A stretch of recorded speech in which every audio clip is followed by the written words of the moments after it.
I've had the chance to embark on some truly unforgettable bikepacking adventures across the UK over the last few years. From the rolling hills of the countryside to rugged coastal trails through the snow-topped mountains, I've experienced it all. Routes that were easy, some that really tested my limits, landscapes that took my breath away, and trails that were nothing short of pure joy. But not every ride has been smooth sailing. Some bikepacking routes left me wondering why I even started them in the first place. And in today's video, I'm taking you through the routes I've ridden that, no matter how beautiful or how challenging they might seem, are ones I'd never ride again.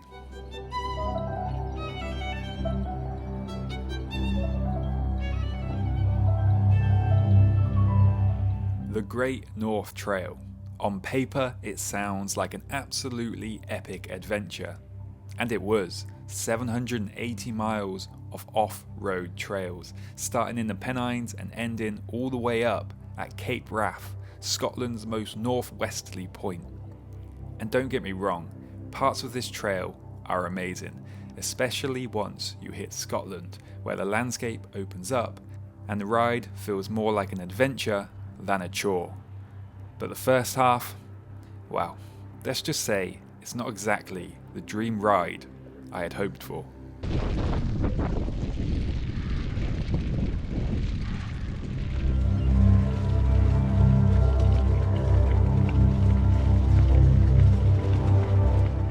The Pennine section is what really drags this route down for me. The trail is slow, grindy, and to be honest, pretty frustrating on a fully loaded bike.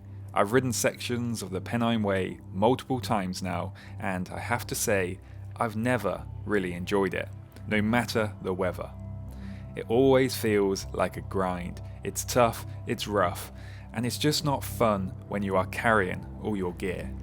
And if that wasn't enough, you are constantly stopping to open gates. Gate 7,800. Seriously, it feels like there's one every few 100 meters, probably even less.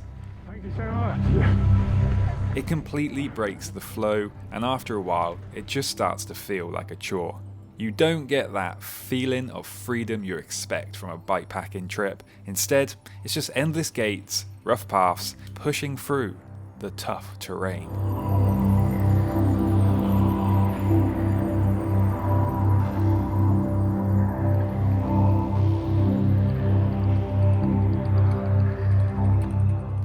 Now, once you cross the border into Scotland though, the route finally starts to live up to its potential.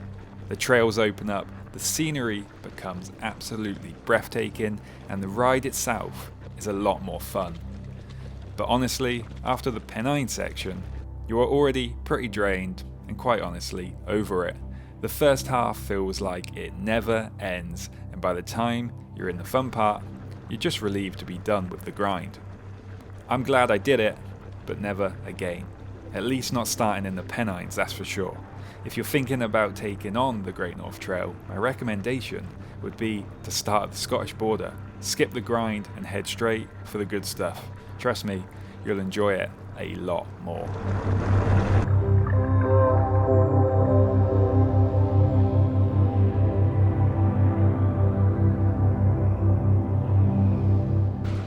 Next up, we have the Lakeland 200. 200 kilometers of what I can only describe as pure hiker bike.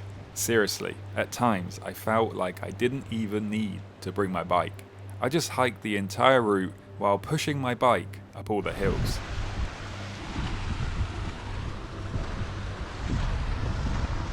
Having a bike on this bikepacking route is becoming a hindrance. It's crap. This is not so much a bikepacking route as it is a very hard mountain biking route. And if you're thinking of carrying all your gear along with you, well, just don't. You'll regret it. Boo. The trails here are incredibly steep and rocky. Definitely the kind where you will want a full suspension bike. On my fully loaded bike, it was brutal. The combination of rough terrain and carrying gear made it feel like a never-ending grind. Honestly, I would have probably enjoyed the whole thing a lot more if I hadn't brought my bike with me at all, considering just how little it felt like I actually rode the thing.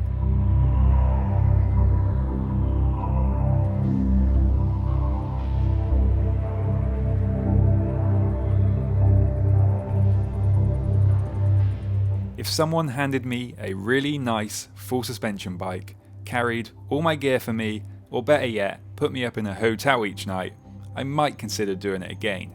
You would still have to really convince me though, but with a loaded bike, no chance, not again. The thing is, the Lakeland 200 is incredibly beautiful. The landscape is just breathtaking. It's the Lake District, views are everywhere you look. But for a route that's only 200 kilometers, 125 miles, it still blows my mind how hard that route was. Every mile felt like it took twice as much effort as it should have. The difficulty of the terrain really slows you down, and by the end, my shoes were destroyed from all that hiking that I had done.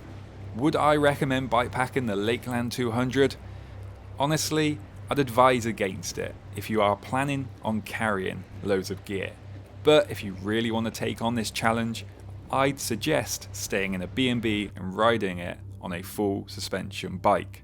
Leave the heavy bags behind and you will probably have a much better time. It's tough, it's rugged, but done right, it could be an unforgettable experience. I know my experience was unforgettable.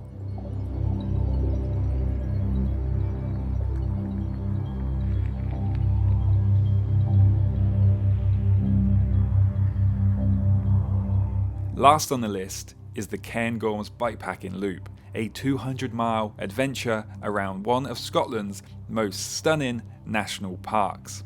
Sounds perfect, right? Well, it was, for about 3/4 of it. You see, this route is essentially made up of 2 loops. The outer loop, which is fantastic, and the inner loop, which, well, let's just say I won't be riding it again.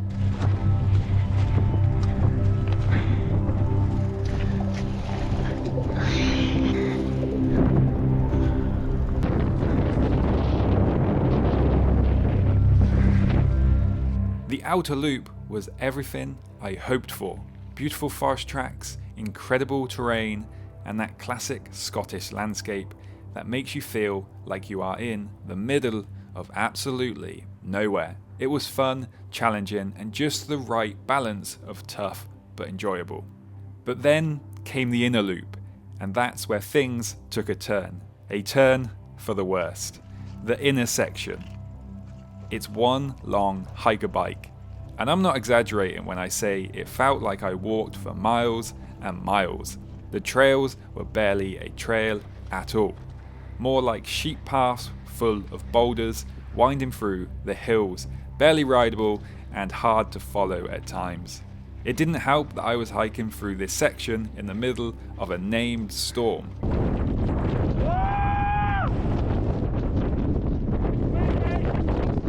The wind was blasting me in the face, making it nearly impossible to move forward. I ended up having to take shelter in a bovvy because this part of the route just took me so long to get through that night already fell.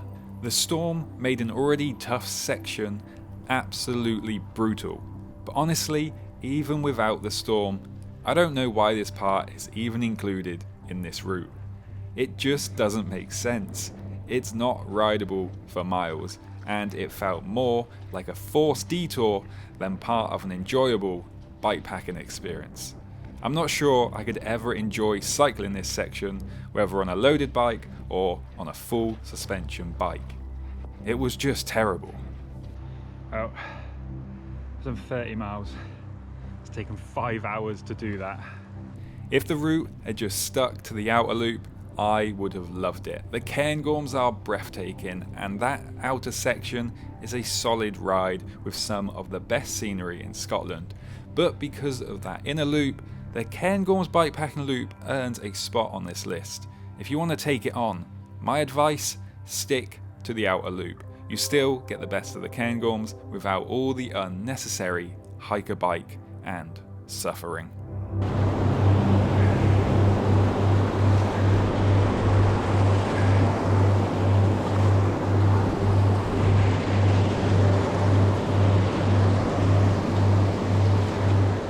So there you have it, 3 UK bikepacking routes that I would never ride again.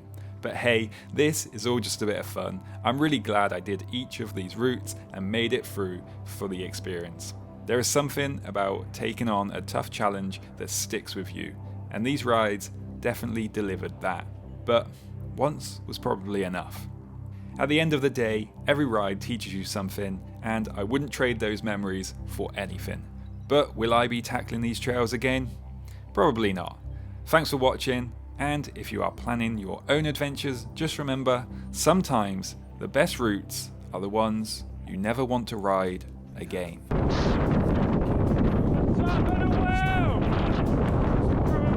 It's a beautiful world out there. Just don't